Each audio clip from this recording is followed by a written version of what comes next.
मित्रांनो, आज आपल्या सोबत आहेत कॅप्टन सूर्यकांत दळस. त्यांची खरं तर 30 वर्षाचा मिलिटरी मधली सेवा झालेली आहे आणि त्यांचा सगळा इतिहास आणि त्यांची आज आपण खास मुलाखत घेतोय. सर नमस्ते. नमस्ते. पहिल्यांदा अभिनंदन. मी देश सेवा 30 वर्ष पूर्ण केली, देशासाठी वेळ दिला. काय सांगताल, कसा आनंद आहे आता तुम्ही पुन्हा आपल्या गावाकडे आलाय? थँक्यू. सर्वप्रथम मी भारत इंडियन आर्मी याच्यामध्ये 30 वर्ष सेवा करून परत सुखरूप आणि स्वस्थ पोचलेलो आहे. त्याबद्दल मला खूप आनंद होत आहे. आणि माझा जो स्टार्टिंग टू एंडपर्यंतचा जो प्रवास आहे तो पहिले शिक्षण माझं वडगाव दडसवाडा या ठिकाणी 4थी पर्यंत शिक्षण पूर्ण झालं.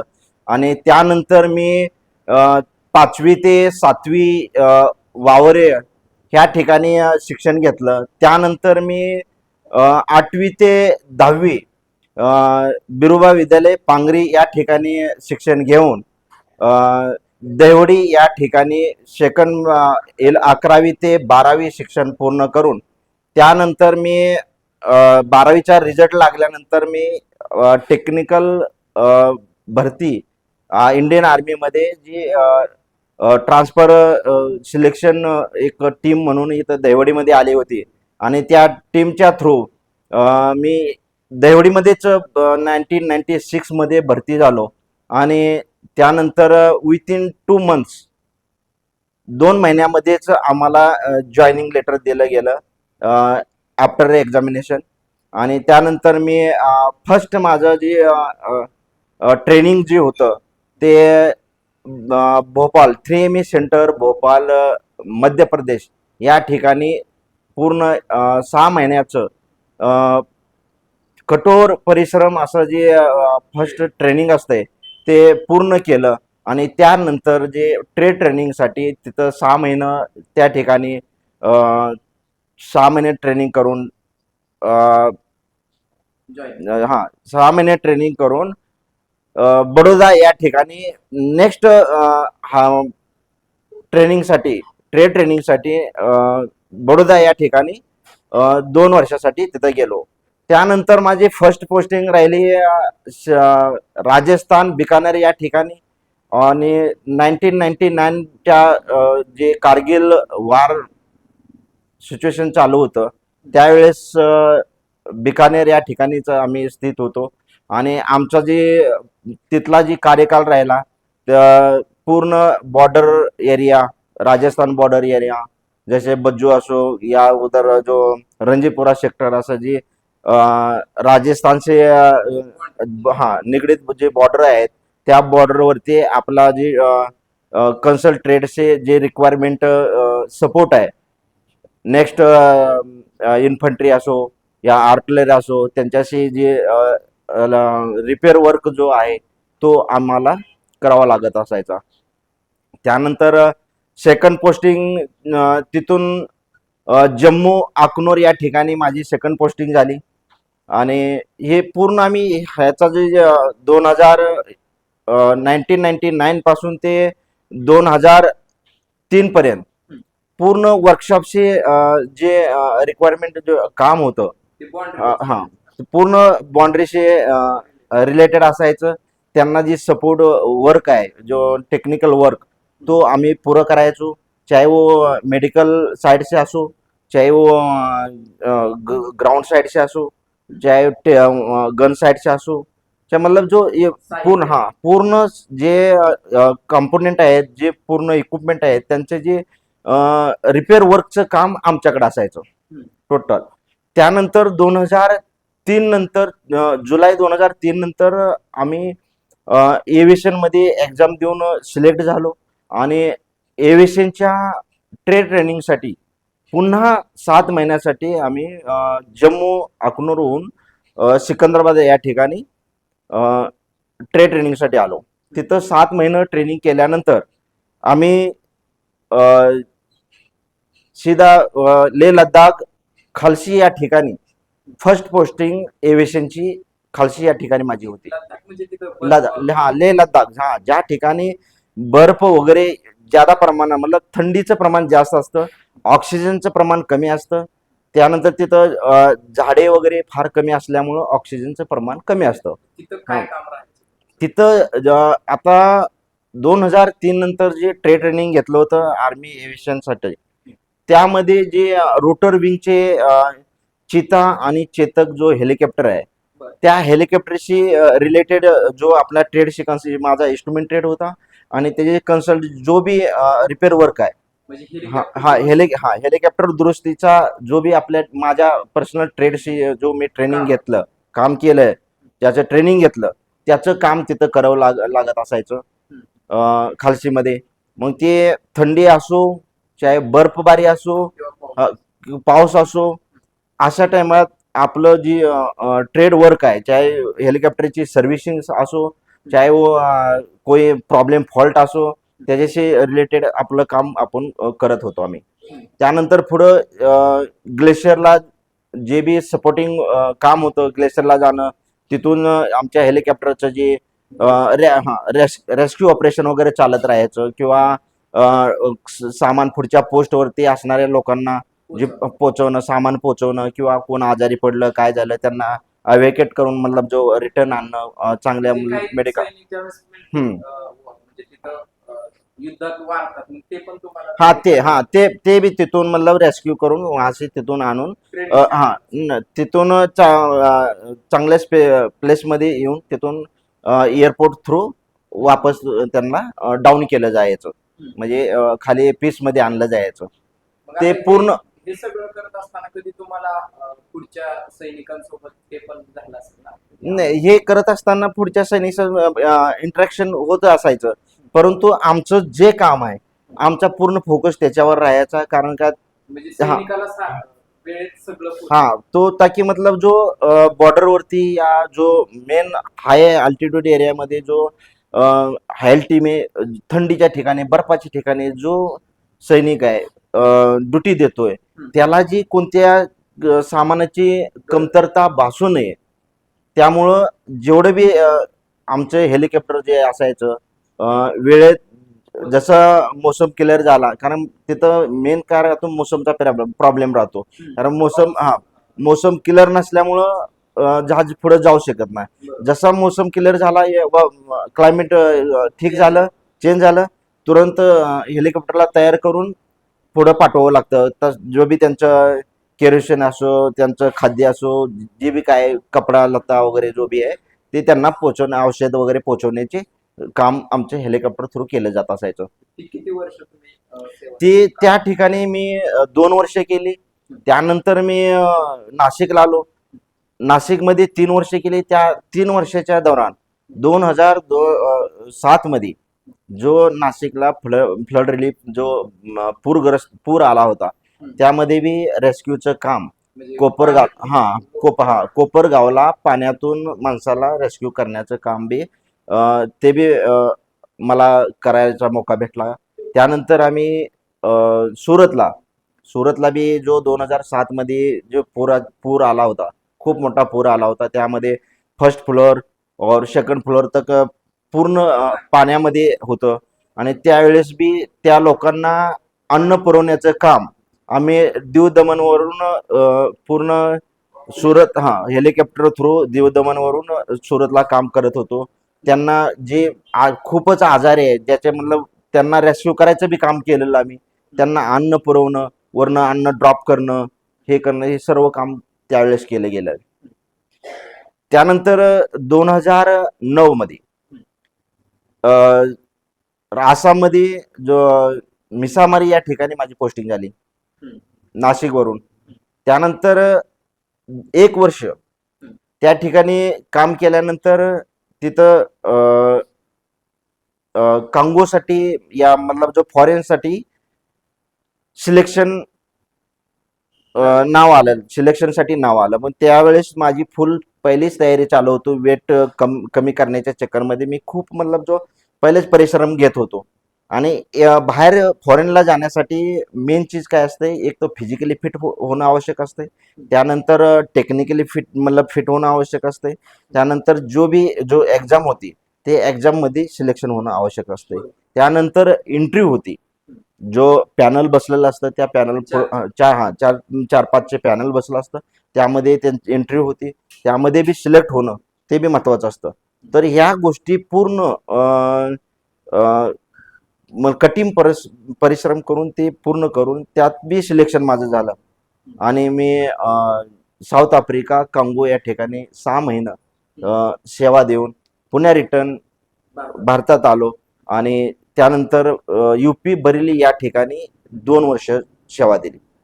त्यानंतर मी 2014 मध्ये पुन्हा पुन्हा जम्मू अँड काश्मीरमध्ये नगरोटा या ठिकाणी पुन्हा पोस्टिंग झालो 2 वर्षासाठी. मग 2 वर्ष तिथं काढल्यानंतर पुण्यानंतर थर्ड लाईन जॉबसाठी, म्हणजे एक अलग थर्ड लाईन जॉब अलग असतो, सेकंड लाईन जॉब अलग असतो. त्यामध्ये जे अपग्रेड वर्क्स असतो तो सिर्फ HL ला अथराइज असतो. HL बँगलोर जो आहे ना, हिंदुस्थान लिमिटेड, जो एरोनॉटिकल लिमिटेड, त्यांना अथराइज असतो. पण तो करण्यासाठी आम्हाला तिथं एक युनिट असतंय, त्या युनिटमध्ये पुन्हा पोस्टिंग झालं 2016 मध्ये.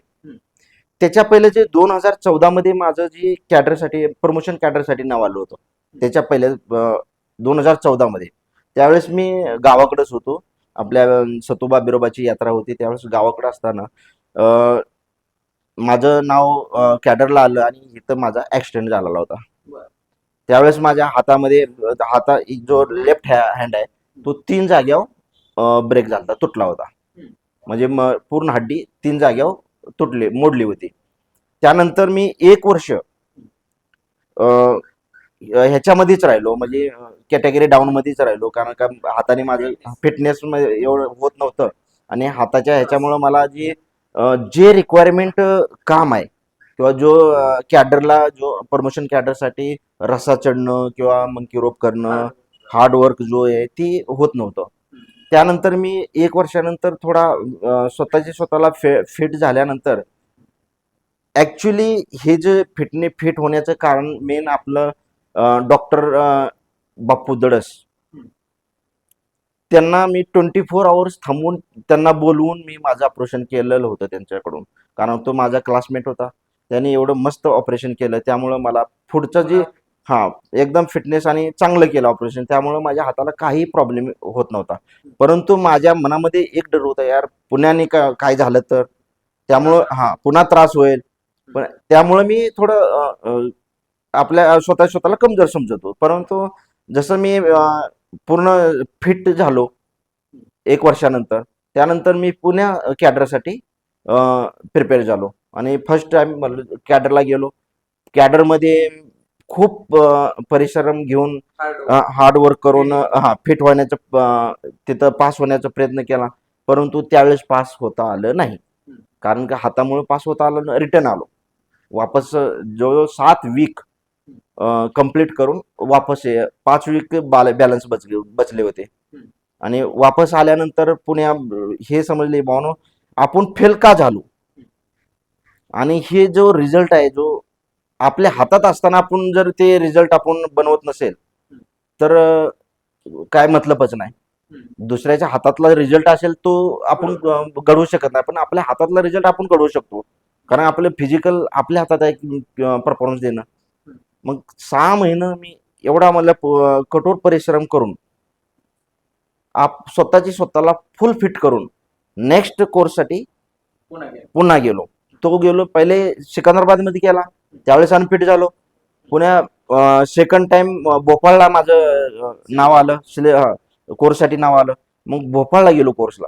आणि भोपाळला 6 महिने खूप परिश्रम केल्यानंतर जी मी फर्स्ट टेस्ट दिली भोपाळमध्ये, तर फर्स्ट टेस्ट मध्ये मी ऑल क्लिअर पास झालेलो होतो. आणि त्यानंतर मी पास होऊन ज्यावेळेस वापस आलो 2016 मध्ये, त्यानंतर माझं 2018 मध्ये प्रमोशन झालं.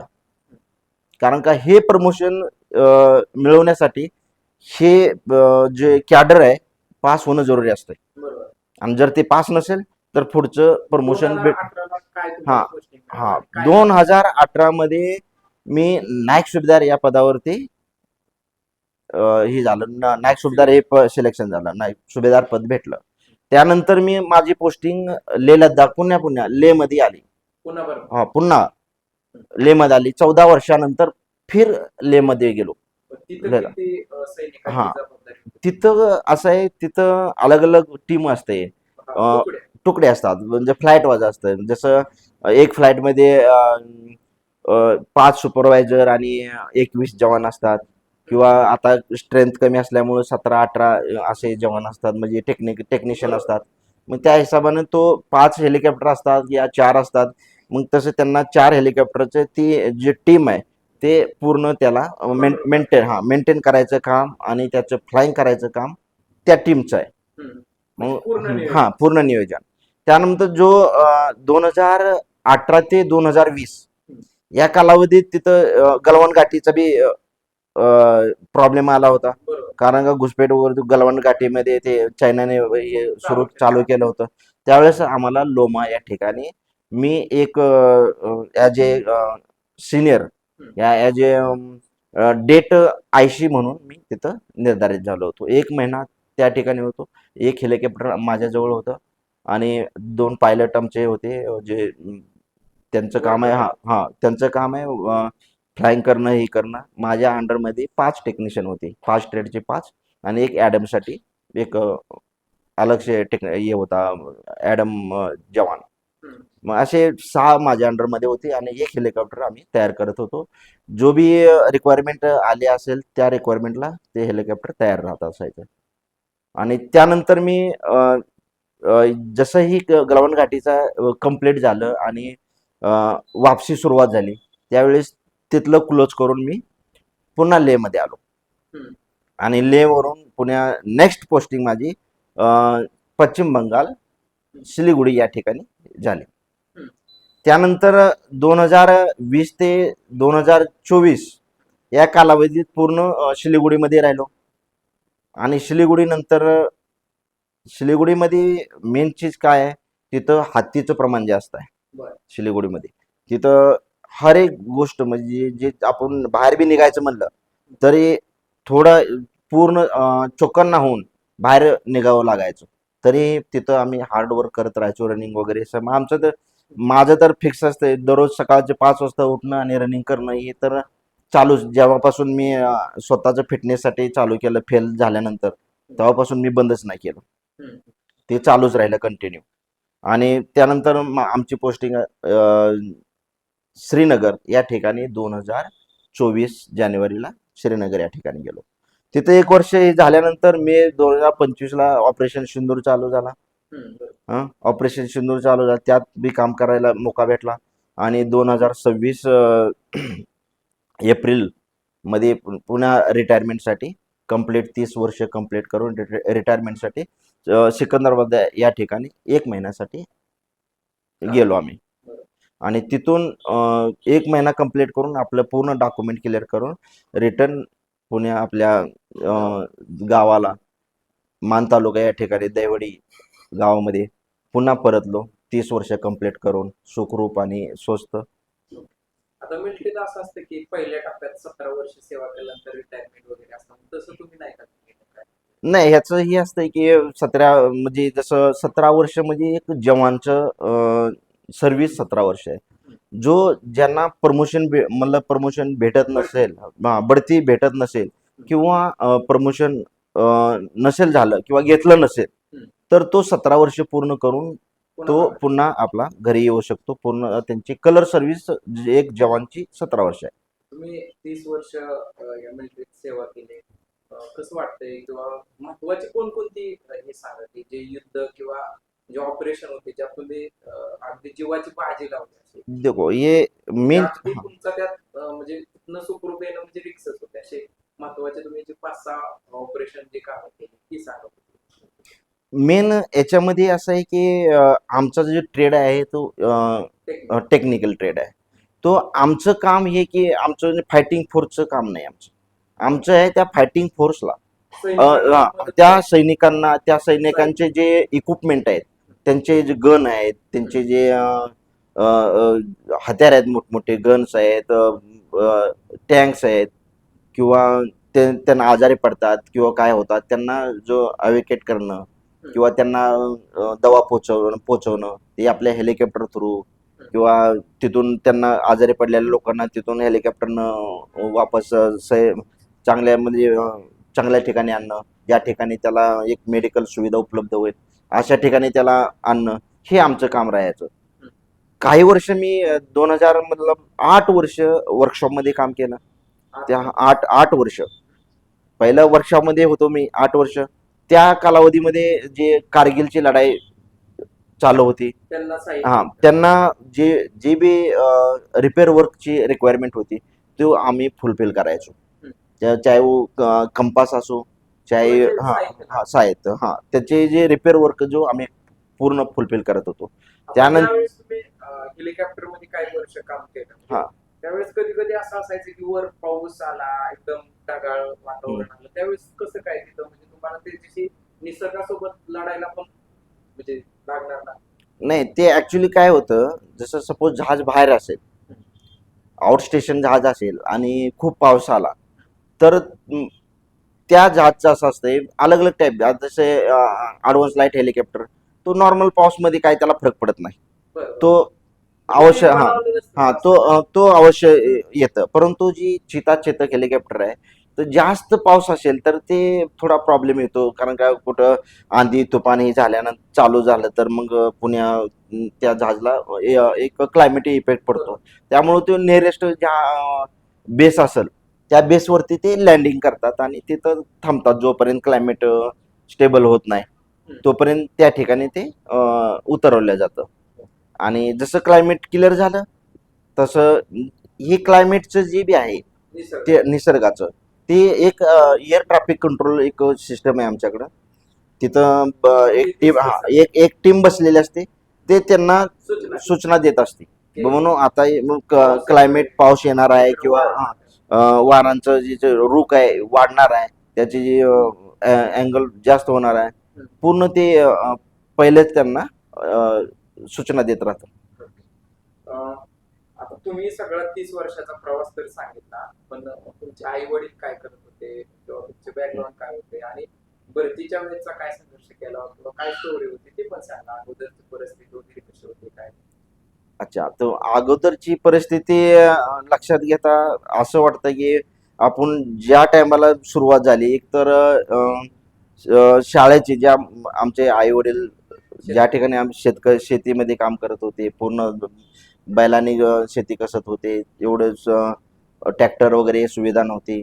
आणि जे पैशा पाण्याची जी रिक्वायरमेंट पडते ते काम केल्याशिवाय ते पुरी होत नव्हती, किंवा जो थोडे बहुत धान्य होत होतं ते विकून आपलं घरचं पूर्ण चालत होतं. तर ज्यादा तर आईला किंवा वडिलांना दुसऱ्यांच्या शेतामध्ये काम करायला मजुरी जावं लागत असायचं. आणि त्यानंतर आमचे जे शिक्षणासाठी लागणारं जे बी काय असेल, जे कपडा लत्ता, जे खर्च वगैरे ते पूर्ण करत असायचे. हे त्यावेळेसची सिच्युएशन होती, फार कठीण परिस्थिती होती. क्योंकि एक तर महागाई, म्हणजे कारण काय, जो पैसा मिळत होता त्यावेळेस 25 रुपये हजेरी असायची, नाहीतर 15 रुपये हजेरी असायची त्यावेळेस. आणि त्याच्यामध्येच त्यांचं पूर्ण भागवून पूर्ण घर खर्च आणि त्याने शाळाचे खर्च भागवण्याचं त्यांचं काम चालायचं.